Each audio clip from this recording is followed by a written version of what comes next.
Tahun berlalu, Dasun juga telah dewasa. Dia juga menjadi saudara angkat bagi 4 anak yatim. Chuwazi juga mendapat 4 anak angkat.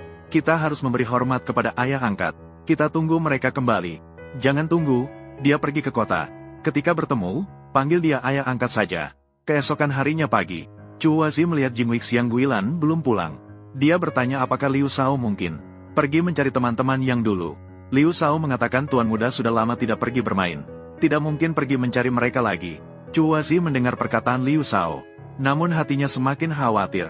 Maka dia meminta anak-anak pergi mencari. Namun tidak ada kabar sama sekali. Membuat mertua dan mertuanya gelisah. Untuk menenangkan mertua dan mertuanya, Chuwazi kemudian mengatakan bahwa Jin Gui mungkin pergi bersenang-senang dengan teman-teman sebelumnya. Saya tahu anak saya. Meskipun sudah berubah selama puluhan tahun, dia pasti tidak akan pergi makan minum dan bermain lagi. Tetapi sudah 3 hari tidak pulang. Kemana dia pergi? Pada saat itu, anak anjing tiba-tiba datang melaporkan. Ada kabar, tuan muda diculik. Setelah mengetahui Jin Gui diculik, Chuwazi malah merasa lega. Meskipun ini bukan berita baik, namun setidaknya tahu bahwa Jin Gui masih hidup. Kemudian Liu Erge datang ke rumah Chuwazi untuk menyampaikan pesan. Jin Gui mengikat tiket untuk Huzi di Gunung Xiaolang. Butuh $000 tunai. Harus dikirim dalam 5 hari. Kalau tidak, mereka akan merobek tiket. Mertua mendengar kata, merobek tiket, langsung pingsan. Namun saat ini keluarga Zhang tidak seperti dulu lagi. Di mana lagi bisa mengeluarkan $2.000. Dengan tidak punya pilihan, Chuwazi kemudian mengusulkan kepada mertua dan ibu mertua untuk menjual tanah. Bagaimanapun juga, harus menyelamatkan Jingui terlebih dahulu. Melihat sudah 3 hari berlalu, semua orang sangat gelisah. Lebih jauh lagi, pemimpin perampok yang Zhangkui menerima uang tapi tidak melepaskan orang. Mengancam untuk memberikan $500 lagi. Mertua mendengar kata-kata ini. Sekali lagi pingsan. Perampok ini bertindak sewenang-wenang. Masih ada hukum di sini. Yang Zhangkui, aku dan kamu tak bisa berdampingan. Saya dan Anda tidak bisa berada di bawah langit yang sama. Maka Chuwazi memutuskan untuk pergi dan menebusnya dengan uang sendiri kali ini. Saat itu Sansun juga sangat membenci Yang Zhangkui. Dia berkata bahwa Yang Zhangkui harus dihancurkan menjadi ribuan potongan. Baik, Ibu. Sansun berkata seperti kakekmu. Kemudian Chuwazi berbicara kepada anak-anaknya. Dia akan pergi sendirian.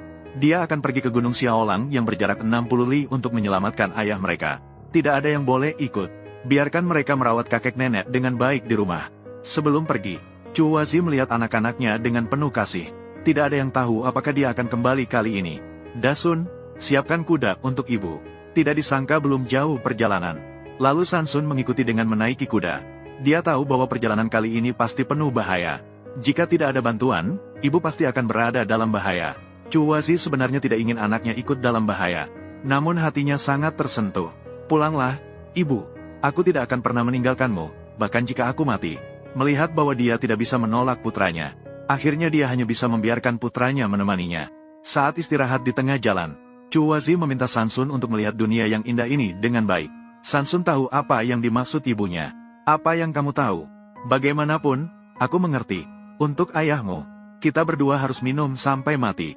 Tuan pernah mengatakan padaku ketika dia masih hidup. Jika ada kereta, pasti ada jalan. Hahaha, pasti ada jalan. Mereka segera tiba di kaki Gunung Xiaolang. Perampok menutup mata mereka agar tidak mengenali jalan ke atas gunung. Mereka kemudian menutup mata mereka. Saat Yang Zhangkui melihat Chuwazi untuk pertama kalinya, dia langsung terpesona oleh kecantikannya. Tuan Yang, kami datang untuk menebus seseorang. Menebus dengan apa? Dengan dirimu, hahaha. Sansun melihat ibunya diganggu. Langsung ingin membalas dendam untuk ibunya. Namun dia dihentikan oleh Chuwazi. Dia takut Sansun akan mengalami kecelakaan lagi. Kemudian Chuwazi menanyai Yang Zhangkui. Mengapa kali ini kamu membayar 2000 tael tapi tidak melepaskan orang itu? Yang Zhangkui menjawab. Dia sangat mengagumi keberanian Chuwazi. Tapi dia lebih suka dengan penampilan Chuwazi. Aku sudah mendengarnya sejak dulu. Lebih baik melihat Chuwazi tersenyum daripada tidur dengan istri.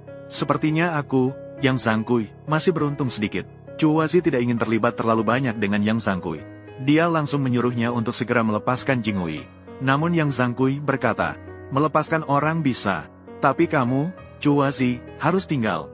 Ibu, melihat Yang Zhangkui tertarik padanya. Maka Chuwazi pun membuat rencana. Mengatakan agar mereka mengirim Jingwei dan anaknya turun gunung terlebih dahulu. Kemudian Yang Zhangkui memerintahkan bawahannya untuk pergi. Jangan biarkan mereka yang tidak penting masuk. Kemudian Yang Zhangkui bersiap untuk melecehkan Chuwazi. Namun Chuwazi berkata, aku bisa melepaskan sendiri. Lepaskanlah pakaianmu sendiri. Yang Zhangkui senang melihat Chuwazi begitu inisiatif. Dia sangat senang di dalam hatinya. Sudah beberapa hari tidak ada pria yang terpikirkan, kan? Kamu pikir apa? Kemudian Chuwazi mengambil kesempatan saat Yang Zhangkui lengah, dan menarik keluar sebilah pistol dari belakang.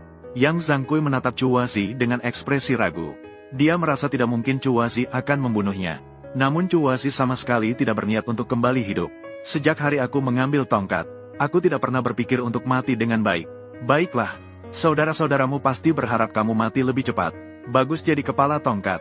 Setelah Chuwazi mengucapkan ini, Yang Zhangkui langsung ketakutan. Segera ia berkata untuk menutup matanya dan membiarkan Chuwazi turun gunung.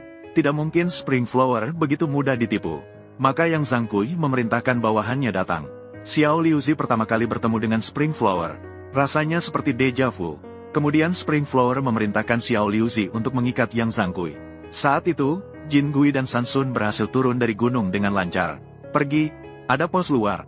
Sialan, kamu memberitahunya apa yang harus dilakukan. Tidak, yang kakak tidak memberitahunya. Kita keluar, jaga menemukan dan berkelahi dengannya. Dia akan menembak terlebih dahulu. Ya, itu benar. Yang Zhangkui tidak menyangka Xiao Liuzi akan begitu patuh pada saat itu.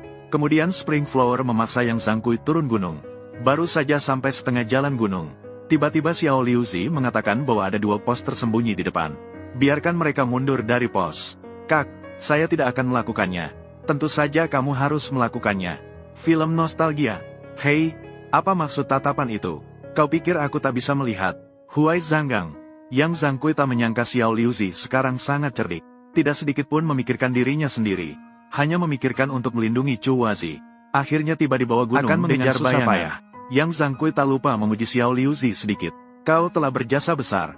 Benar-benar bekerja keras. Kakak ini semua demi keselamatanmu. Diam. Kemudian Chuwazi menyuruh mereka berbaring. Dia sendiri lari cepat ke arah kuda. Yang Zhangkui melihat Chuwazi akan kabur. Buru-buru meminta Xiao Liuzi menembak. Tapi Xiao Liuzi mengalami kesulitan untuk menembak. Bahkan saat membantu Yang Zhangkui melepaskan tali, dia lambat. Bahkan ketika membantu Yang Zhangkui melepaskan tali, dia lambat. Saat Yang Zhangkui mengambil senjata, Chuwazi sudah jauh pergi. Membuat Yang Zhangkui sangat marah. Setelah pulang ke rumah, Jinggui langsung jatuh sakit. Dia minum banyak obat, namun tidak menunjukkan perbaikan sedikit pun. Jinggui meminta ibunya untuk tidak lagi membuang uang membelikan obat. Jangan berbicara sembarangan. Bagaimana bisa tidak minum obat saat sakit? Ibu tidak punya harapan besar lagi. Jangan berbicara sembarangan. Melihat kondisi tubuh Jinggui semakin memburuk, Chuwazi datang untuk menghibur Jinggui. Jinggui akhirnya setuju untuk minum obat dengan baik. Untukku. Baiklah, aku akan minum obat. Chuwazi, ayah mertuamu sedang menunggumu di ruang tamu. Ada sesuatu yang perlu didiskusikan. Kemudian Chuwazi mengusulkan kepada ayah mertuanya untuk membentuk pasukan milisi. Untuk mencegah kemungkinan balas dendam dari Yang Zhangkui. Aku akan melakukannya. Para wanita bercakap-cakap di desa itu. Sejak Chuwazi kembali dari Gunung Serigala Kecil, mereka terus menggosip di belakang. Aku dengar. Oh, Chuwazi langsung bersama Yang Zhangkui begitu dia pergi. Dia tinggal di gunung. Sudah tinggal beberapa malam. Sulit untuk berpisah. Aduh hahaha. Tiba-tiba Samsun yang sedang lewat mendengar percakapan mereka. Bagaimana mungkin Samsun yang selalu membalas dendam bisa membiarkan mereka? Maka Seng Sun mengambil gayung yang ada di lantai dan memercikkan air ke arah para wanita tukang gosip itu. Apa yang sedang kamu lakukan? Aduh, ini air seni. Ini sial, Seng Sun harus mati. Dalam sekejap, pasukan milisi segera terbentuk. Tidak disangka Yang Zhangkui benar-benar datang untuk membalas dendam. Hanya terlihat dia menembak ke langit. Namun di desa tidak ada suara atau gerakan. Yang Zhangkui sedang bangga diri. Dia berkata bahwa Chun Huazi pasti ketakutan sampai kencing. Dan mengatakan bahwa kali ini pasti akan membunuh Chun Huazi. Tidak disangka, detik berikutnya, dia langsung dipukuli habis-habisan oleh pasukan milisi. Kakinya tertembak. Siapapun tidak pernah menyangka. Yang Zhangkui yang menakutkan sebelumnya, ternyata begitu mudah dikalahkan. Kali ini kita bisa mengalahkan Yang Zhangkui. Semua memuji bahwa Chun Huazi memiliki strategi dan wawasan. Lihat apa yang kamu katakan. Tuan Uang, masih bergantung pada kita semua. Saat semua bersiap merayakan dengan penuh semangat. Namun tiba-tiba datang sebuah berita buruk. Nyonya muda, Tuan muda hampir tidak sadarkan diri.